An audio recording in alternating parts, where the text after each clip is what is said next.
ఇవాళ పేదవాడు ప్రభుత్వ దవాఖానకు పోతే చచ్చిపోతుంటే ప్రైవేటు దవాఖానకు పోతే ఆస్తులు అమ్ముకొని కిడ్నీలు అమ్ముకొని బిల్లులు కట్టే పరిస్థితి ఉంటే పేదవాడి ఆరోగ్యాన్ని కాపాడడానికి రాజీవ్ ఆరోగ్యశ్రీ పథకం ద్వారా 10 లక్షల రూపాయలు ఉచితంగా పేదోళ్ళకి ఇచ్చిన 48 గంటల్లో కాంగ్రెస్ ప్రభుత్వాన్ని రేవంత్ రెడ్డిని ఓడగొట్టాలంటున్నాం.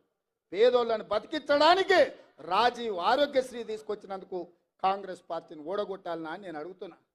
ఇవాళ కట్టెల పొయ్యితో కన్నీళ్లు గార్చుకుంటూ ఆ పొగ ఊపిరితిత్తులకు పోయి క్యాన్సర్ వచ్చి చచ్చిపోతున్న ఆడబిడ్డలకు ఆనాడు 400 రూపాయలకే సోనియమ్మ సిలిండర్ ఇస్తే ఈ మోడీ పాడుగాను మోడీ వచ్చి 12 నూర్లు చేసిండు సిలిండర్.